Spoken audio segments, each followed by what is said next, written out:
오늘 강의의 제목이 31절에 나와 있는 담대하게 거침없이이죠. 사도 바울은 하나님의 나라를 전파하였습니다.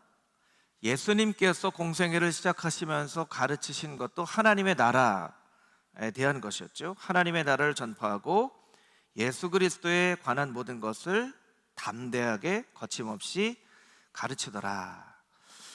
그래서 우리가 두 가지를 꼭 중요하게 봐야 됩니다. 하나는 하나님 나라이고요, 하나님 나라, 하나는 예수 그리스도. 그래서 어떻게 보면 우리의 신앙의 목표는 두 가지입니다. 하나는 예수 그리스도를 믿어서 구원받고 영원한 생명을 얻는 것이고요, 또 하나는 이 땅 가운데 하나님의 나라를 이루는 것입니다.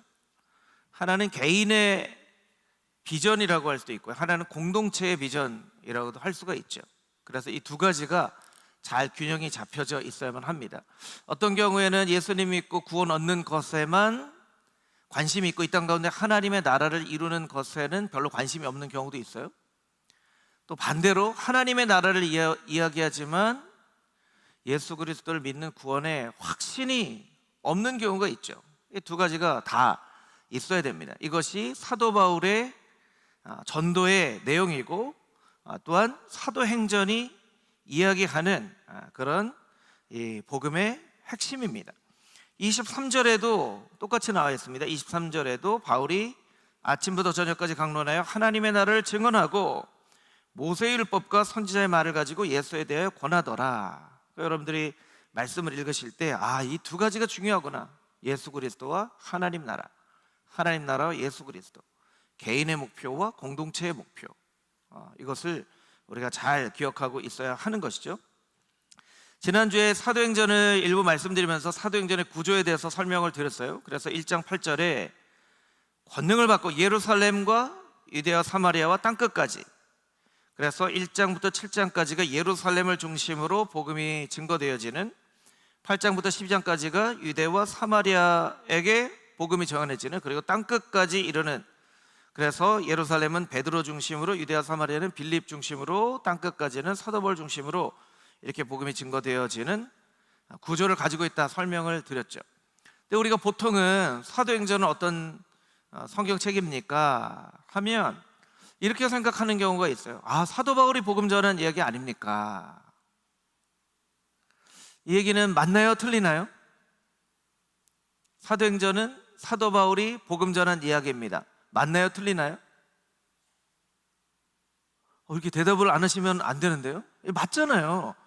여러분 사도행전 읽어보셨잖아요. 사도 바울이 복음 전한 얘기잖아요. 누가가 쓴 말씀입니다. 맞나요? 틀리나요? 맞죠. 누가를 통해 하나님이 기록하게 하신 말씀이에요. 그런데 우리가 이렇게만 생각하면 안 된다는 거예요. 이거 맞는 얘기지만 이렇게만 생각하면 안 되기 때문에 다시 한번 사도행전은 어떤 말씀인가를 여러분들에게 말씀드리려고 하는 거예요. 여러분 영화를 만들다 보면 이제 감독이 있죠. 감독이 있습니다. 감독이라고 하기도 하고 연출이라고 하기도 합니다. 연출이 있습니다. 그리고 영화에 나오는 배우가 있죠. 주연 배우가 있고 또 많은 조연 배우가 있고요. 조연 배우가 있고 또 그 외에 많은 또 스텝들이 있어요. 스텝. 그래서 영화상을 보면 남우주연상, 여우주연상 하기도 하지만 남우조연상, 여우조연상도 있기도 하고 인기상도 있고 음향감독, 조명 무슨 상, 또 미술감독상, 이런 스텝들에 대한 상이 있는 거예요. 왜 이런 스텝들에 대한 상이 있죠? 이 스텝들이 없으면 이 영화가 이루어질 수 없다는 거예요. 이루어질 수 없다는 거죠. 사람들은 주연 배우를 주로 보죠. 주연 배우를 주로 보게 돼 있어요. 영화를 위해서는 이런 많은 사람들이 필요하다는 것이죠. 그리고 최고의 상은 작품상, 감독상이에요. 감독. 이 감독이 이 영화를 구상하고 이 머릿속에 있는 구상들을 어떻게 이렇게 잘 현실로 연출했는가, 이렇게 하는 것이 이제 한 영화에 꼭 필요합니다. 이것이 영화에 꼭 필요한 거예요. 하나도 없어서는 안 돼요. 하나도 없어서는 안 돼요. 그렇죠? 여러분, 이런 이 상식을 개념으로 이런 것을 이제 개념으로 놓고 볼 때 사도행전을 이렇게 표현할 수 있겠죠. 사도행전의 감독은 누구세요? 사도행전의 감독? 하나님이죠. 하나님. 또 사도행전을 통해서 우리가 알 수 있는 것은 성령님이라고 할 수 있죠. 사도행전은 성령행전이라고 하니까요. 자, 주연 배우는 누가 있죠? 주연 배우? 방금 말씀드렸잖아요. 여러분 속 시원하게 빨리빨리 대답해 주세요. 주연 배우 사도 바울이 있는데, 사도 바울만큼은 아니지만 또 주연급 배우가 2명 더 있죠. 누구예요? 베드로와 빌립. 방금 설명을 드렸잖아요. 베드로와 빌립. 베드로 빌 잘 이해하세요? 조연 배우들이 있어요. 조연 배우들이 뭐 바나바도 있고 마가도 있고 그 외에 많은 사람들이 있어요. 뭐 디모데도 있고 조연 배우들이 많이 있어요. 조연 배우들이 많이 있고, 또 이거 조연 배우라고도 할 수 있고 스태프들이라고 할 수 있지만, 아주 중요한 사도행전에 나와 있는 우리가 생각해 봐야만 하는 그런 것이 뭐냐면 교회들입니다. 교회들이에요. 그러니까 사도행전은 사도 바울이 복음 전한 이야기가 맞지만 이렇게만 생각을 하면 안 됩니다. 어떻게 보면 하나님께서 사도 바울을 통해서 복음 증거하게 하신 이야기가 사도행전이에요. 그러니까 사도행전의 주인공은 어떻게 보면 하나님이세요. 성령님이세요. 근데 하나님께서, 성령님께서 뭐라고 말씀하시냐면 조연 배우에게 말씀하시는 거예요. 주연 배우도 중요하지만 조연 배우, 요새는 주연보다 더 인기 있는 조연 배우들도 있잖아요. 막 그 코믹 연기를 하는 조연 배우든지 뭐 하여튼 그런 사람들 있잖아요. 그렇죠. 예. 마동석도 있지만 뭐 초롱이도 있고 뭐 이런 개념이죠. 여러분 이 범죄도시라는 영화를 보셔야지 알 텐데, 뭐 이런 카메오들이 있잖아요. 그런 카메오들이 있단 말이에요. 그러니까 감독이 얘기를 하는 거예요. 이 영화는 참 주연 배우도 중요하고 다 중요하지만 저 배우가 저 역할을 안 해줬으면 이 영화는 영화의 맛이 안 살았을 수도 있습니다. 그런 얘기를 할 수 있는 거예요. 근데 조연 배우는 내가 그렇게 중요한 역할을 했나? 이렇게 생각할 수 있는 거예요. 왜 그 말씀을 드리냐면 우리가 사도 바울만 생각하기 때문에 그래요. 그러니까 사도행전 하면 우리가 딱 어떤 선입견이 있냐면 사도 바울의 1차, 2차, 3차 전도여행 막 그림이 막 지도가 나오고 1차 이렇게 가고 2차 이렇게 가고 3차 이렇게 가고 이 것을 주로 많이 생각을 하기 때문에, 그래서 여러분에게 나눠드린 강의 안에 맨 뒤를 한번 봐보세요. 맨 뒤에 보면 이 지도 하나 찾는 것도 참 어렵습니다. 이 지도가 제일 구체적으로 잘 설명이 되어 있는 지도더라고요. 여기 수없이 많은 그런 지역이 있고요. 이 지역에 수없이 많은 교회들이 세워졌어요. 여러분 보세요. 큰 글씨로 되어 있는 것은 이제 큰 지방을 말하는 것이고, 작은 글씨로 되어 있는 것은 도시를 말하는 거죠. 여기에 수없이 많은 교회들이 세워졌어요. 물론 이 지역을 돌아다니면서 복음 증거한 사도 바울도 대단하지만, 여러분 사도 바울이 복음을 증거할 때에 그 당시에 성경책이 있는 것도 아니고, 건물이 있었던 것도 아니고, 조직이 있었던 것도 아니고, 목회자가 있었던 것도 아니고, 성경을 잘 가르쳐 줄 수 있는 사람이 있었던 것도 아니고, 어떻게 이렇게 많은 지역에서 교회가 세워질 수 있었냐는 거예요. 이건 너무나 놀라운 일이에요. 기적과 같은 일이에요. 여러분 어떻게 보면 오늘날에도 우리가 이렇게 생각합니다. 한국만 놓고 볼 때도 사람들이 어떤 교회 이름만 돼도 알 수 있는 큰 교회들이 있어요. 어떤 목사님 하면 사람들이 다 알만한 목사님들이 있어요.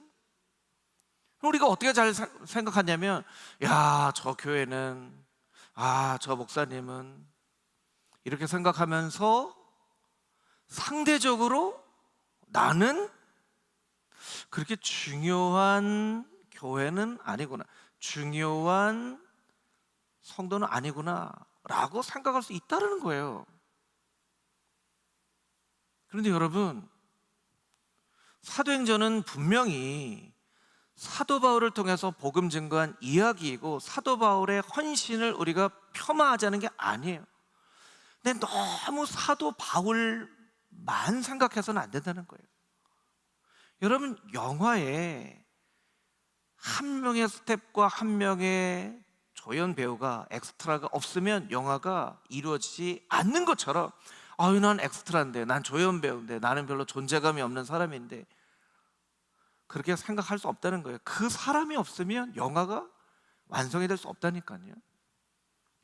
여러분, 오늘날 하나님께서 이 땅 가운데 이루어 가시는 하나님 나라에 여러분들이 특별히 맡겨진 역할이 없다고 생각하는 것은 큰 착각이에요.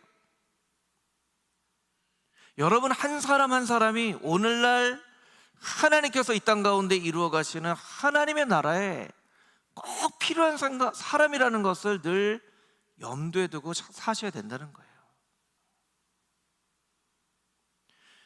여러분 한 사람 한 사람이 하나님 나라에 꼭 필요한 사람인 것을 믿으십니까? 아멘. 여러분 꼭 그렇게 생각해야 돼요. 그래서 나는 별로 중요하지 않구나, 나는 별로 존재감이 없구나, 어떤 때는요 내가 뭐 하면서 살았지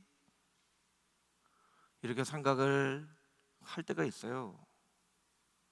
그런데 그렇지 않다는 거예요. 그렇지 않다는 거예요. 여러분이 꼭 이 그림을 생각을 해보세요. 그리고 사도행전을 보면서 너무 사도 바울만 보지 마시고 그 교회들을 한번 보세요. 그럼 사도행전이 조금 다른 시각으로 보여주실 수 있어요. 앞으로 넘어와서 여러분, 신약 성경에는요 기독교라는 말이 단 한 번도 등장하지 않습니다.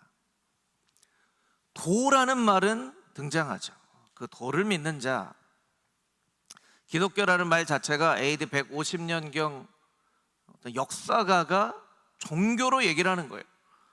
사람들이 종교라는 카테고리 안에 기독교를 포함시켜서 기독교라고 부르기 시작했지만, 사실은 기독교는 종교가 아닙니다.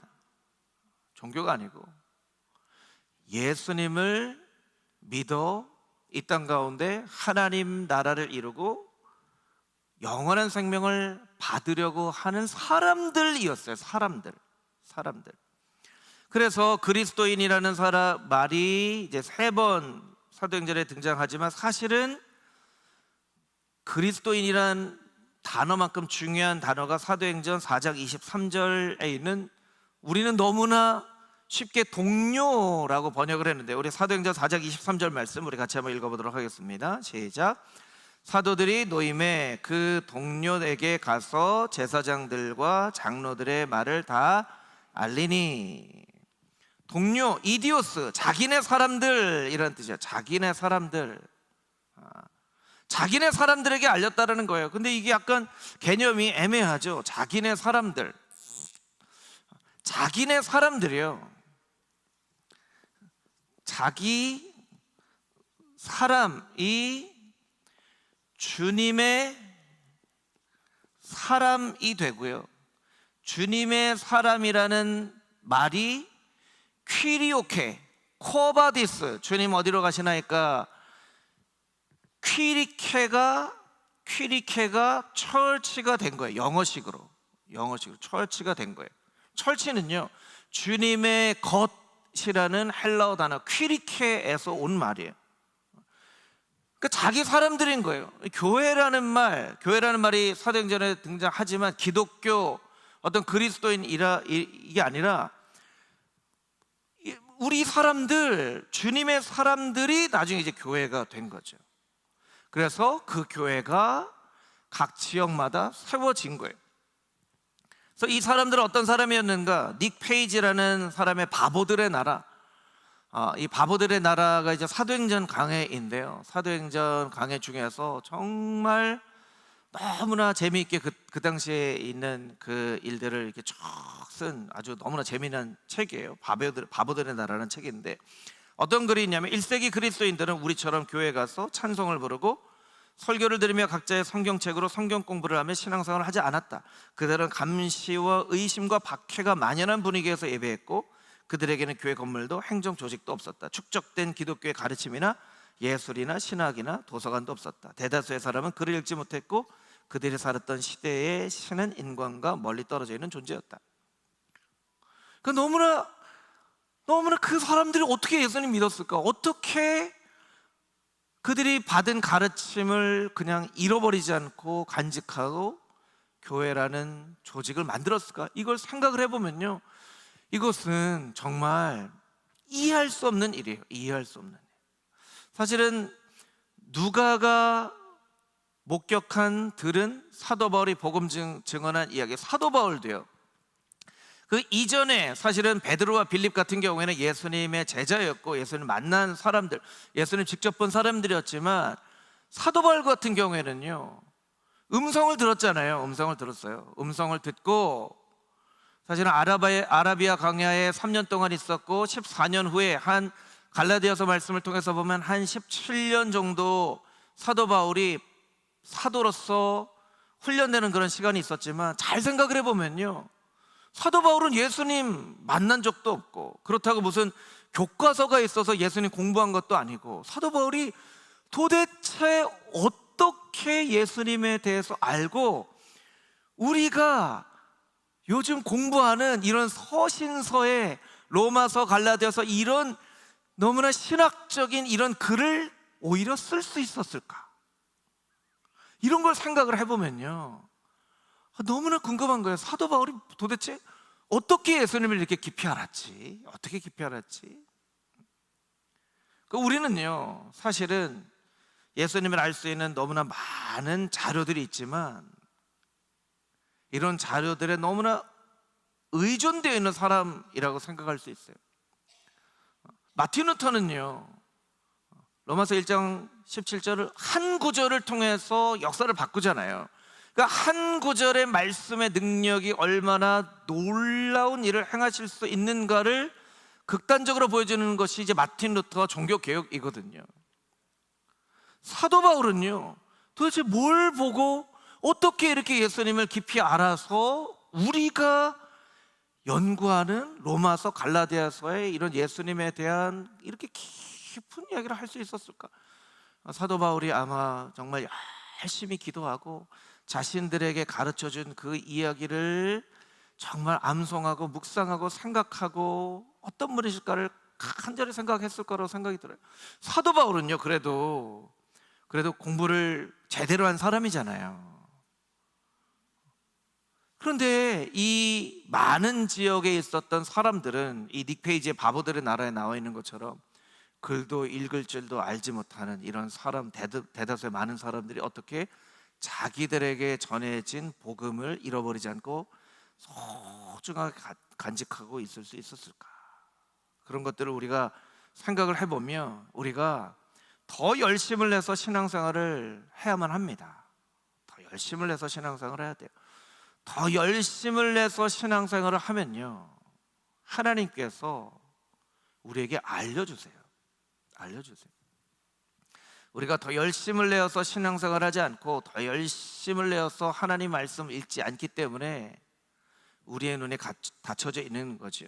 제가 시편 119편 말씀을 읽다가 시편 119편 말씀이 너무나 은혜되는 말씀인 거 알고 있었지만 하나님 말씀은요, 읽을 때마다 또 달라요. 시편 119편 말씀에 이런 구절이 있더라고요.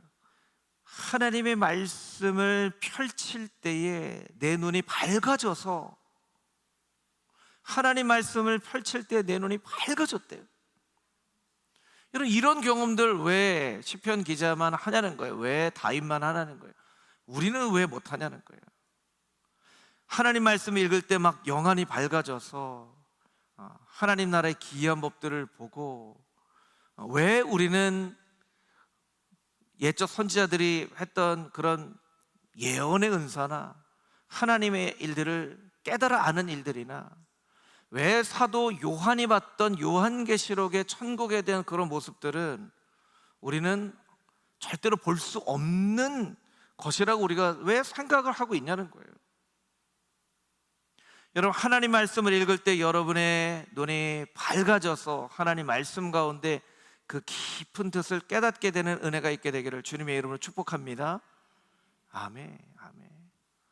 교회들의 이야기인데, 사도행전은 그 교회에 있는 사람들은 정말 놀라운 신비로운 방법으로 교회를 세우고 신앙생활을 했다라는 것이죠. 다음 페이지를 넘겨보면, 그래서 사도행전은 교회와 믿는 사람들의 이야기이다. 앞을 봐주세요.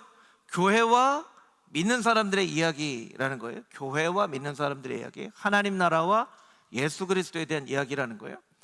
그래서 사도행전 5장 11절에서 13절 말씀을 보면 우리 같이 한 목소리를 읽어보겠습니다. 시작. 온 교회와 이 일을 듣는 사람들이 다 크게 두려워하니라. 사도들의 손을 통하여 민간의 표적과 기사가 많이 일어나매 믿는 사람이 다 마음을 같이 하여 솔로몬 행각에 모이고, 그 나머지는 감히 그들과 상종하는 사람이 없으나 백성이 칭송하더라. 아멘. 사도행전 5장은 아나니아와 삽비라 이야기이죠. 교회가 나옵니다. 그리고 그 다음에 12절에 믿는 사람, 사도행전에 그리스도인이라는 말보다 훨씬 더 많이 쓰여지는 단어가 믿는 사람이에요. 믿는 사람, 예수님을 믿는 사람. 그래서 사도행전 22장 19절에도 내가 말하기를 주님 내가 주를 믿는 사람들을 가두고 또 각 회당에서 때리고, 믿는 사람. 사실은 성도는요, 사도행전을 통해서 설명을 하면 예수님 믿는 사람이에요. 믿는 사람. 그래서 사도행전 8장에 보면요, 예수님을 믿는다는 것이 어떤 것인지 극명하게 설명할 수 있는 두 사람이 등장합니다. 하나는 마술사 시몬이고요, 하나는 이디오피아 간다게의 국고를 맡은 넷이에요.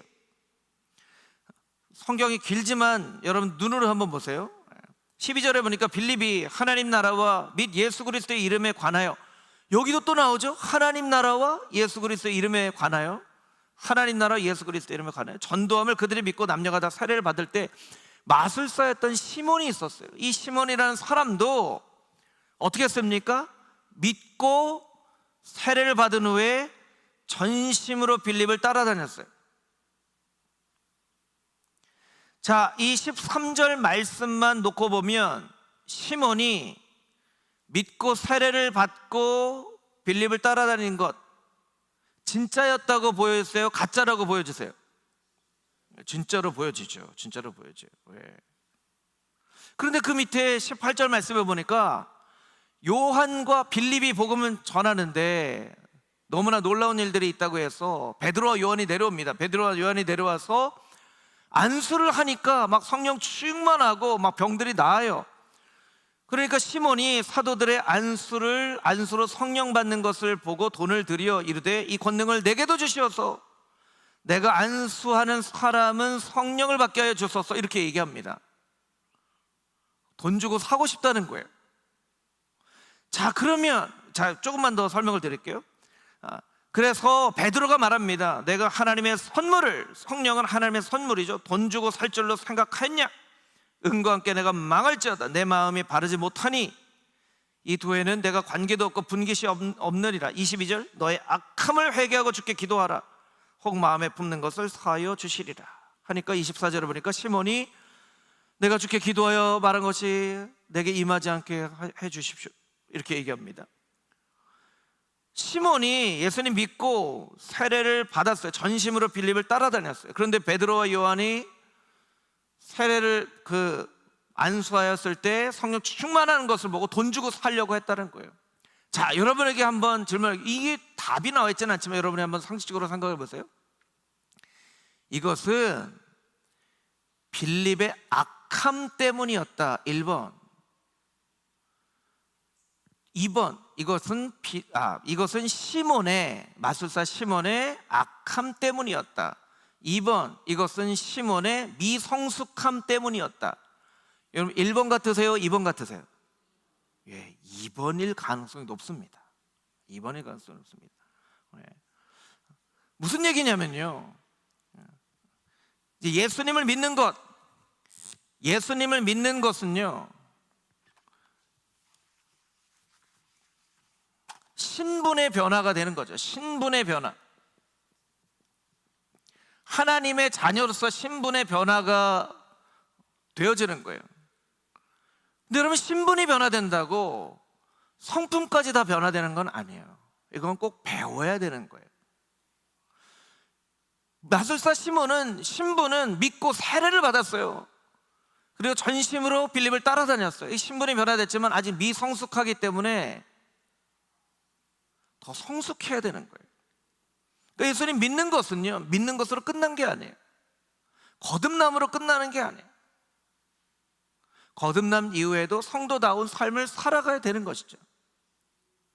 그래서 그것을 성화라고 하는데, 하나님의 나라를 이루어가면서 우리의 삶 가운데 성품이 변화되어지는 것이죠. 그래서 이것을 성화라고 한다면 이것을 칭의라고 하죠. 의롭게 되어지는 것이라고 얘기를 하는 거예요. 그래서 한 사람이 믿어 온전한 성도가 되어지는 모습이 이 빌립의 모습에 나와 있어요. 그래서 혹자는 이 빌립이 제가 자꾸 시몬을 빌립이라고 얘기하는데 여러분 잘 들으세요. 시몬이 예수님을 가짜로 믿은 거다. 예수님을 믿은 사람이 어떻게 돈 주고 성령을 사겠다고 얘기할 수 있냐. 시몬의 믿음은 가짜 믿음이고, 시몬의 믿음은 시몬을 구원으로 인도할 수 없는 믿음이다 라고 이야기를 하는 경우도 있지만, 그거는 조금 성경을 좀 잘못 해석한 그런 부분이라고 저는 생각이 들어요. 이것은 미성숙함이기 때문에. 그러면 시몬이 베드로가 회개해라 라고 얘기했을 때 회개하지 않아야죠. 그런데 24절에 보면 시몬이 대답하여 이 모든 일들이 나에게 임하지 않게 해주십시오 라고 이야기를 한다는 거예요. 그러니까 믿는 사람의 이야기가 이렇게 나옵니다. 시몬의 이야기. 또 하나는 믿음이라는 말이 나오지는 않지만, 시몬이 또 하나님께서 이렇게 쫙 가게 하셔서 이 에티오피아 여왕 간다게 국고 맡은 내시가, 이 사람이 이디오피아 사람이면 흑인이거든요. 그런데 어떻게 된 게 유대인의 피가 섞였어요. 그러니까 유월절을 지키러 왔다가 돌아가는 길에 이사야의 글을 읽고 있는 거예요. 빌립이 물어보죠. 이사야의 글 이해가 됩니까? 설명해 주는 사람이 없는데 어떻게 읽을 수 있습니까? 이 내시가요, 대단한 사람이에요. 그러니까 이해도 안 되는데 읽은 거죠. 아니, 설명해 주지 않은데 어떻게 이해가 됩니까? 그럼 이해도 안 되는 걸 읽고 있는 거예요. 우리가 성경은 읽어도 잘 이해가 안 되는데 하면서 덮어버리는 경우가 있어요. 근데 이 내시의 모습을 통해서 배워야 돼요. 이해가 안 돼도 성경을 자꾸 읽다 보면 하나님께서 지혜를 주시고, 그러면 읽어지게 되는 거예요. 또 빌립처럼 그것에 대해서 설명해 주는 사람이 있으면 이해가 되는 것이죠. 그래서 34절에 보면 이 내시가 이사야서의 말씀을 듣고 빌립에게 물어봅니다. 선지자가 말한 것이 누구를 가리키는 것입니까? 그러니까 예수님에 대해서도 잘 모르는 거예요. 그래서 35절에 보니까 빌립이 입을 열어 이 글에서 시작해서, 이사야서를 시작해서 예수를 가르쳐 복음을 전합니다. 근데 이 짧은 시간 안에 이 내시가 예수님에 대해서 설명을 잘 들었어요. 잘 듣고, 빌립이 권하지 않았는데 이 사람이 먼저 이야기를 합니다. 36절에 보니까 길 가다가 물 있는 곳에 이르러 내시가 말하되, 물이 있는데 내가 세례 받음에 무슨 꺼리낌이 있겠습니까? 내가 세례를 받겠습니다. 여러분, 세례를 받아서 구원받는 건 아니죠. 어떻게 구원을 받죠? 믿음으로 구원을 받죠. 근데 세례는 뭐예요? 내가 믿는다는 것을 선포하는 거예요. 사랑하면 가정을 꾸릴 수 있어요. 그런데 결혼식을 해서 우리가 사랑해서 한 가정을 이룹니다라고 얘기를 하는 거죠. 그러니까 세례를 받았다라고 하는 것은 이 내시가 예수 그리스도를 믿었다라는 것을 공식적으로 사람들 앞에 나는 예수님 믿는 사람입니다라고 얘기를 하는 거예요. 믿음이라는 말이 나오지는 않지만 세례를 받았죠.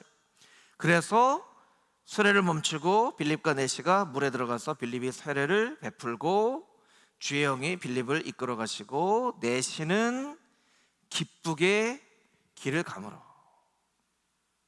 그래서 이디오피아가 사실은 이 시대에 굉장한 기독교 국가가 되어지는 중추적인 역할을 한 사람이 아마도 이 내시가 아니었나, 그런 이야기를 합니다. 그래서 믿음에 대해서 사도행전은 믿는 사람들의 이야기가 나옵니다. 믿는 사람들의 이야기가 바로 교회이죠. 그럼 이때 요한복음의 말씀을 설명을 드린 요한복음 말씀 24장 23절 24절 말씀 우리 같이 한번 읽어보도록 하겠습니다. 시작.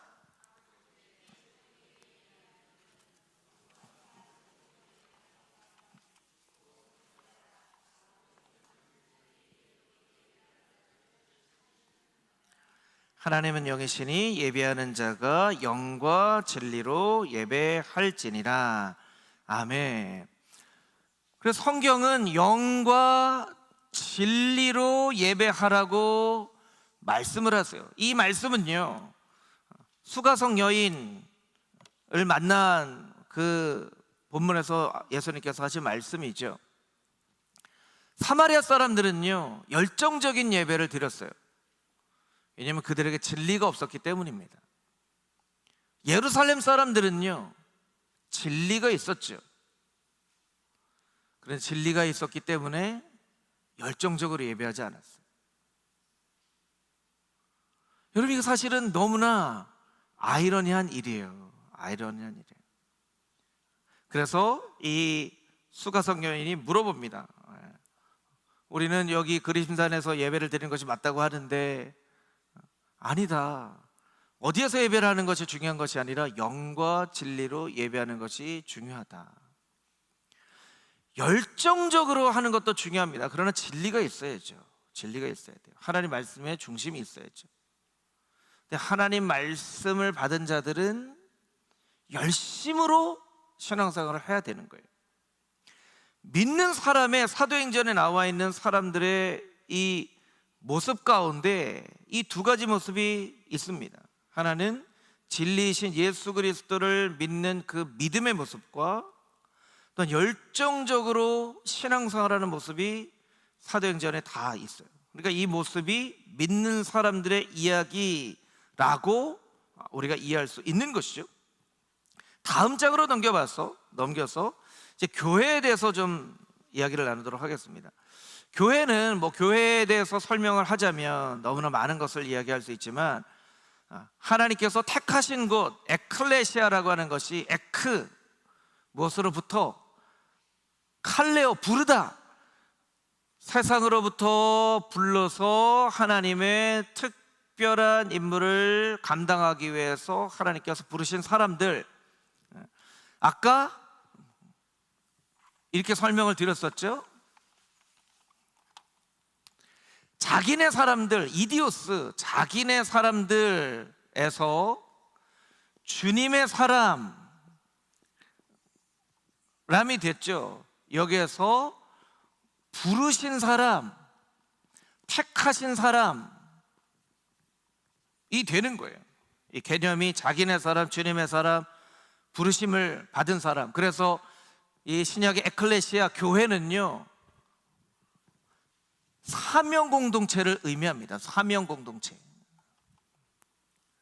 그래서 그 사명을 이루기 위해서 하나님께서 특별히 부르신 사람을 의미합니다. 이것이 이제 교회에 대한 이 가장 간단하게 설명드릴 수 있는 그런 말씀이고요. 사도행전의 교회들 도대체 어떻게 성경책도 없고 교회도 없고 조직도 없고 아무것도 없었는데 어떻게 이렇게 아름다운 그런 신앙을 지켜가는 그런 교회들을 수없이 많이 세웠을까? 초대교회의 모습을 통해서 교회는 무엇을 했는가를 보며 이런 것들을 통해서 교회가 성장을 했구나, 성숙을 했구나. 그럼 오늘날에도 이와 같은 일을 똑같이 감당하면 우리에게도 동일한 사도행전 같은 그런 은혜를 부어주겠구나, 우리가 이렇게 생각을 할 수 있겠죠. 첫 번째는 예배와 교제인데요. 사도행전 2장 46절 47절 말씀입니다. 우리 같이 한 목소리 읽어보겠습니다. 날마다 마음을 같이하여 성전에 모이기를 힘쓰고 집에서 떡을 떼며 기쁨과 순전한 마음으로 음식을 먹고 하나님을 찬미하며 또 온 백성에게 칭송을 받으니 주께서 구원받은 사람을 날마다 더하게 하시니라. 아멘. 예배와 교제가 중요한데요, 첫 번째 나와 있는 단어가 날마다 마음을 같이하여. 날마다 마음을 같이하여. 여러분에게 이런 질문 한번 해볼게요. 부부가 있는데 마음을 같이 하기가 쉽나요, 어렵나요? 너무나 자신 있게 어렵습니다. 예, 참 쉽지 않죠. 사람이 마음을 같이 하는 거 참 쉽지가 않아요. 사람 마음을 같이 하는 거 참 쉽지 않아요. 마음을 같이 한다는 건요, 똑같은 마음이 된다는 것이 아니라 똑같은 곳을 바라본다는 것이죠. 똑같은 곳을. 그러니까 사람들이 다 성격도 다르고 신앙도 다르고 다 다른데 예수님을 동일하게 바라봤다라는 의미예요. 성격이 똑같았다는 뜻이 아닙니다. 그래서 교회 공동체는 늘 어려운 일들이 있을 수 있어요. 성격이 안 맞을 수도 있고, 때로는 뭐 여러 가지, 뭐 고린도 교회도 여러 가지 많은 그런 당파나 이런 부분들이, 이제 문제 없는 교회가, 문제 없는 인생이 없는 것처럼 문제 없는 교회도 없어요. 근데 마음을 같이 했다는 것은 무엇이냐면 예수님을 계속 바라봤다는 거예요. 예수님을 계속 바라봤다. 그러니까 사도 바울이 빌립보서에서도 이야기하는 것이 계속 예수님을 바라봐라, 예수님을 바라봐라 하는 것이에요. 여러분, 서로 좀 성격이 다르고 조금 말하는 스타일이 다르고 의견이 안 맞아도 너무 불편해하거나 힘들어하지 마세요. 그게 다 교회입니다. 근데 우리가 놓치지 말아야 될 거 있는데, 예수님을 바라보고 닮아가려고 하면 조금 서로 달라도 하나님께서 다 한마음 한뜻이 되게 하신다는 거예요. 할렐루야. 그래서 날마다 마음을 같이, 날마다 예수님을 바라봤다는 거죠. 성전에 모이기를 힘쓰고, 모이기를 힘썼어요. 모이기를 힘썼지만 제가 볼 때는 억지로 모이지는 않지 않았을까. 억지로 모이지는 않지 않았을까. 뭔가 모이면 기쁘고, 모이면 뭔가 즐겁고 재밌고, 뭔가 모일 수밖에 없는 그런 것들이 있지 않았을까. 초대교회는 그랬다는 거예요. 서로 성전에 모이기를 힘썼어요. 떡을 떼며, 이거 성찬을 의미합니다. 떡 먹었다는 게 아니에요. 성찬을 하면서 예수님을 기억하고 순전한 마음으로 음식을 먹고 하나님을 찬미했어요. 그러니까 46절에 있는 말씀이 47절에 있는 하나님을 찬미하였다라는 말에 대한 설명이에요. 어떻게 하나님을 찬미하였는가, 어떻게 하나님을 예배하였는가.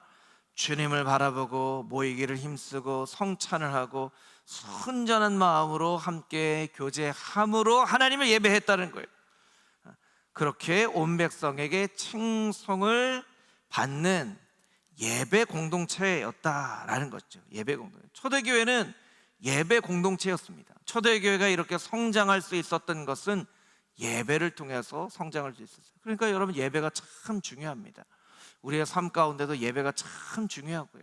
주일 예배도 중요하고, 주중 예배도 중요하고, 여러분의 삶의 예배도 중요하고. 여러분, 예배를 절대로 소홀하게 여기시면 안 됩니다. 예배를 중요하게 여겨야 돼요. 두 번째, 훈련과 성숙입니다. 유진 피터슨이 교회에 대해서 설명한 두 문장을 여러분에게 좀 소개해 드릴 텐데요, 여러분 좀 이해가 되실 거예요. 유진 피터슨은 어떻게 얘기했냐면, 교회란 신비와 혼란이 공존하는 곳이다. 신비와 혼란이 공존하는 곳이다.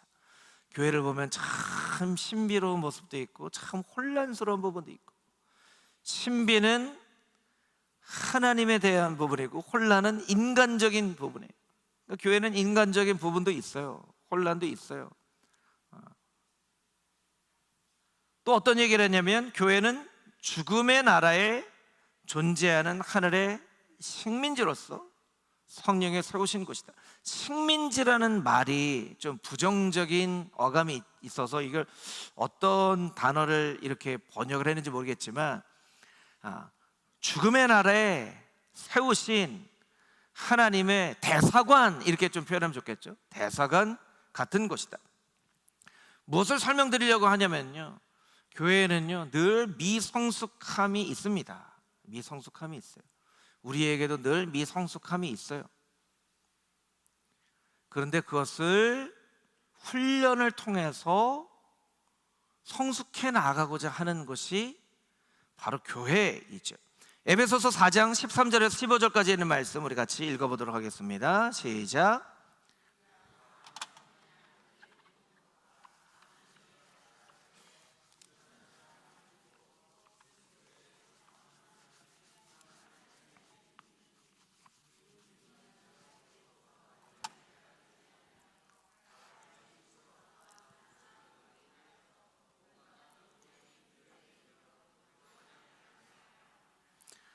오직 사랑 안에서 참된 것을 하여 범사에 그에게까지 자랄지라.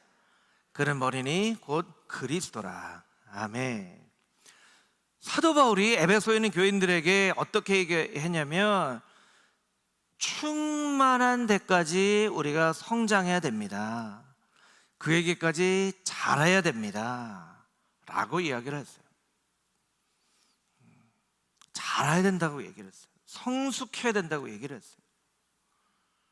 그러니까 여러분, 우리의 육신의 성장은 사춘기를 겪으면서 멈추지만 우리의 속사람의 성장은 우리가 죽는 날까지 끊임없이 성장을 해야 되는 거예요. 그러니까 여러분, 배우거나 가르치거나 둘 중에 한 가지를 꼭 해야 됩니다. 어떤 경우 나이가 이렇게 조금 들어가고 직분을 맡으면서 봉사하는 일, 섬기는 일에는 우리가 당연하게 그렇게 해야 된다고 생각하지만, 스스로가 성장하고 성숙하는 일에는 우리가 소홀히 여길 때가 많이 있어요. 여러분, 우리가 신앙의 성숙, 여러분에게 그냥 질문하는 거예요. 정답 없이 여러분이 한번 대답을 하시면 좋을 것 같아요. 신앙의 성숙과 성장을 위해서 필요한 게 뭐가 있을까요? 여러분이 생각하실 때, 여러분 신앙 성장하려면 뭐 하셔야 돼요? 크게 얘기해 주세요. 그냥 정답이 없어요. 그냥 여러분들이 뭐 해야 되죠? 네, 기도도 해야 되죠. 기도. 또 어떻게 해야 됩니까? 말씀 읽어야 되죠. 또 어떻게 해야 돼요? 성장하려면 찬송, 찬송도 있죠. 찬송하고, 아까 방금 설명드렸던 것처럼 예배 또 드려야 되고, 또 어떻게 해야 돼요? 성장하려면. 성장에 필요한 건 뭐예요? 네, 대답은 하시는데 이제 잘 안 들리게 이렇게 대답을 하셔서, 여기에 고난도 필요하고요. 그렇죠. 고난도 필요하고 섬김도 필요하고 성장과 성숙을 위해서 이렇게 필요한 것들이 많이 있어요. 이게 왜 여러분에게 말씀드리냐면, 여러분들이 성장과 성숙을 위해서 필요한 것이 무엇인가를 쭉 적어보시고, 나는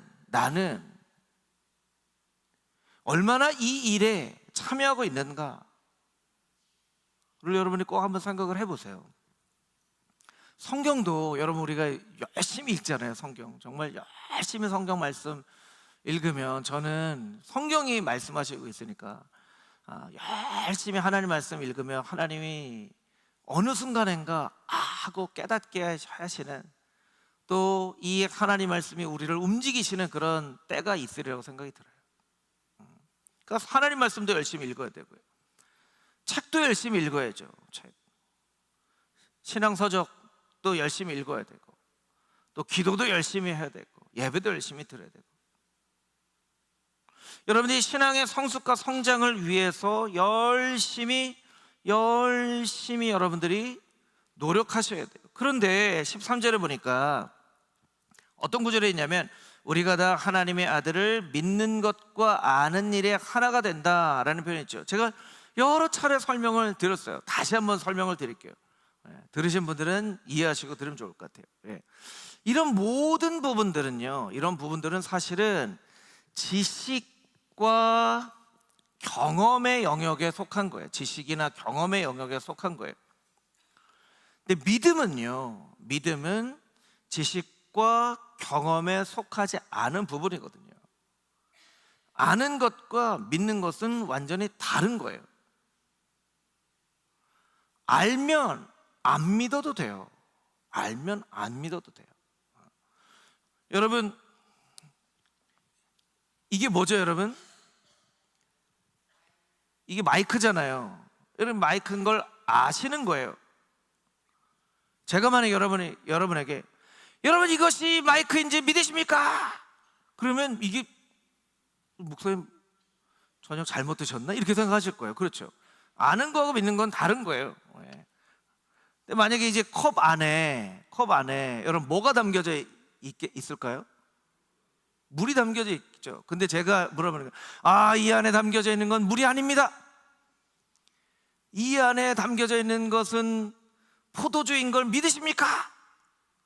그러면 제가 믿을만 하면 믿으실 테고, 제가 못 믿을만 하면 안 믿으시겠죠. 여러분들이 아는 게 아니에요. 아는 것과 믿는 것은 전혀 다른 개념이에요. 근데 아는 것과 믿는 것이 하나가 된다는 것은 이런 거죠. 제가 일직선으로 설명을 드리는데, 이런 직선이 있어요. 이건 아는 거예요. 자, 이 직선이 어느 방향을 향해 갈까요? 이렇게 돼 있으니까 이 방향을 향해 가겠죠. 이 방향을 향해 가는 거예요. 그럼 여기는 이렇게 갈 줄 믿습니다 하는 거예요. 왜냐하면 이렇게 여태까지 왔기 때문에. 그렇죠? 여러분들 중에 올해 나이가 60이신 성도님이 계신다면 60평생 알고 경험한 하나님이 이렇게 있다면, 신앙이 있다면 하나님께서 앞으로 100살까지, 할렐루야, 100살까지 이렇게 인도하실 줄 믿습니다 할 수 있는 거예요. 그러니까 이러한 신앙의 성숙이 왜 중요하냐면요, 우리의 믿음을 위해서 꼭 필요하기 때문에 그래요. 우리 믿음을 위해서 꼭 필요하기 때문에 그래요. 사실은 여러분 중에 천국 가보신 분 한 분도 없잖아요. 여러분, 천국이 있는 줄 믿으세요? 어떻게 믿으세요? 어떻게 믿으세요? 그렇죠. 말씀에 나와 있으니까 믿는 거예요. 믿는 거예요. 그런데 어떤 경우에는요, 연세가 많이 들어가면서, 예전에는 말씀도 읽고 기도도 하고 예배도 드리고 했는데, 이제 나이가 많이 들어가면서 사실은 말씀도 안 읽고 좀 기도도 그렇고 예배도 잘 못 드리시고 하는 분들 중에는 이 아는 것이 약해져서 믿음이 흔들려져 버리는 경우들이 있어요. 그래서 제가 예전에 섬기던 교회에서도, 목사님 저희 아버지 교회 장로로 정말 열심히 교회 세우고 하셨는데 연세가 많이 드셔서 가끔씩 내가 천국 갈 수 있을지 모르겠다 이런 얘기 하세요. 이런 분들도 있으세요. 그런 경우에는 열심히 우리가 알아가야 돼요. 알아가야 돼요. 왜냐, 아는 것이 믿음의 근거가 되기 때문에. 그래서 신앙의 성숙과 성장은요, 우리가 성경 박사 되자는 게 아니에요. 성경 박사, 기도 박사, 박사 되자는 게 아니에요. 박사가 더 위험해요. 김진홍 목사님이 예전에 그 목사 한수식에 갔더니, 요새 신학생들이 석사, 박사 되려고 하는데 석사는 돌에 맞아 죽는 거이고 박사는 밖에서 죽는 거이고 여러분 다 석사, 박사 되십시오 이렇게 하시더라고요. 여러분, 사실은 우리가 박사 되려고 성경 아는 게 아니에요. 박사 되려고 성경 내가 뭐 성경 막 100독 했다, 150독 했다, 막 어떤 목사님 막 천독했다 하시는 분도 있으시더라고요. 도대체 얼마나 성경을 천독하셨다. 예. 성경 박사 되려고 하는 게 아니고요, 이것을 근거로 우리의 믿음이 굳건해지기 위해서 믿는 거예요. 우리는 아무리 성경 박사가 돼도요, 하나님을 다 알 수가 없어요. 그리고 그렇게 성경을 다 아는 것으로 그치면 그것이 의미가 없습니다. 우리 믿음을 위해서 중요한 거예요. 여러분은 신앙의 성숙은요, 오직 믿음을 위해서 중요한 것임을 여러분들이 꼭 기억하시면 좋을 것 같아요. 그래서 그 밑에 이제 교회들을 쭉 적어놨는데요, 교회마다 혼란하지 않은 교회가 없었어요. 미성숙하지 않은 교회가 없었어요. 그런데 이 교회들이 다 나중에 잘 성숙합니다. 잘 훈련되어지는 것을 통해서 성숙합니다.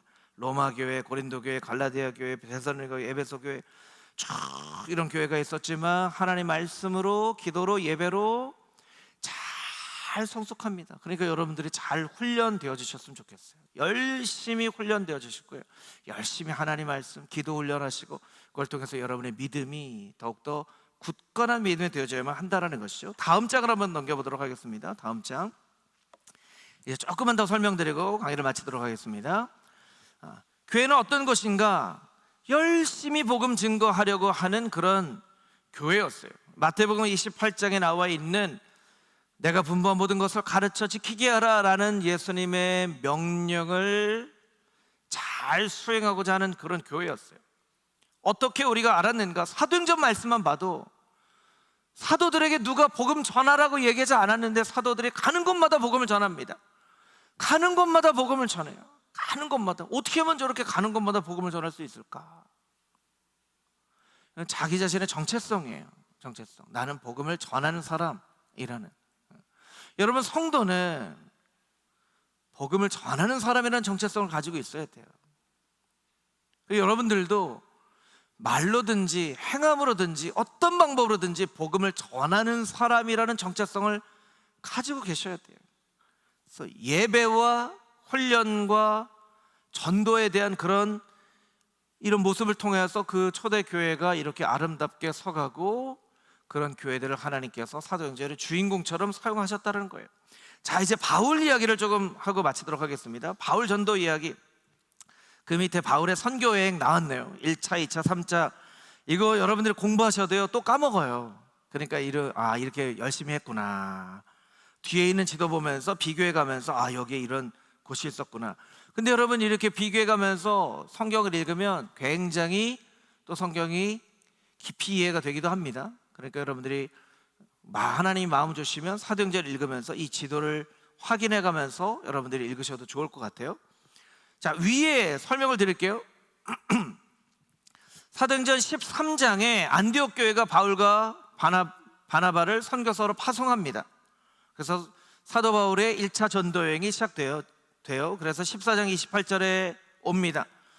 그 다음에 예루살렘 공의회가 열려집니다. 왜냐하면 이방 사람들에게 율법의 부분들을 강조하는 것이 맞는가 안 맞는가를 정하기 위해서 예루살렘 공의회가 세워져요. 그리고 이 공의회가 사실은 율법의 이방인들에게 복음 증거하는 것을 어떻게 할까를 위해서 모였는데, 결과는 예루살렘 교회가 바울과 바나바를 공식 선교사로 파송을 또 하게 돼요. 그래서 2차 전도 여행이 시작이 되죠.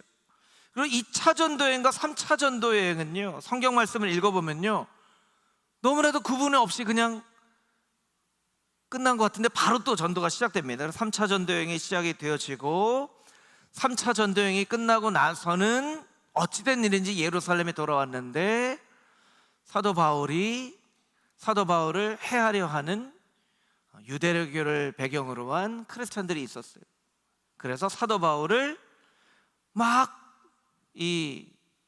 죽이려고 하죠. 그래서 사도 바울이 로마에 상소를 합니다. 그래서 22장부터는 이제 사도 바울이 로마에 상소하는 그런 여러 가지 이 재판의 과정이 나오고, 결국에는 오늘 본문의 말씀처럼 사도행전 28장에 로마에 도착을 합니다. 그리고 2해 동안 셋집이라고 되어 있죠. 그러니까 옥중서신이라고 우리가 앳빌골몬 이렇게 옥중서신이라고 하죠. 그런데 이 사도행전에서는 셋집이라고 합니다. 구금 상태였어요. 구금 상태.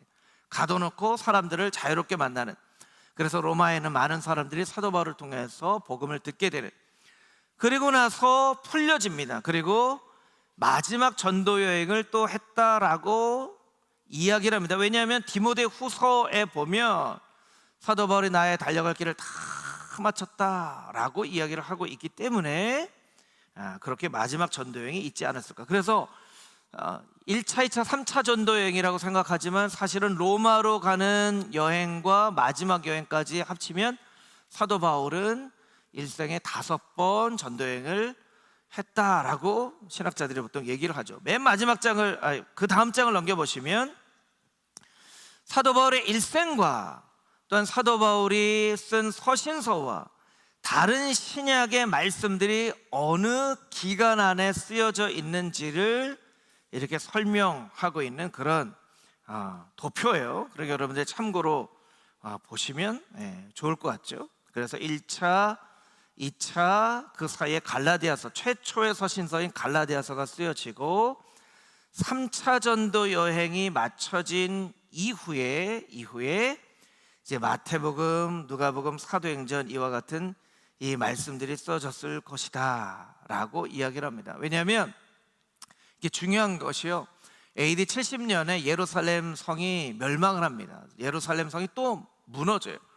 이런 기록이 성경 말씀에 기록이 되어져 있지 않아요. 여기 나와 있네요. AD 70년경에 예루살렘 함락이라고 되어 있죠.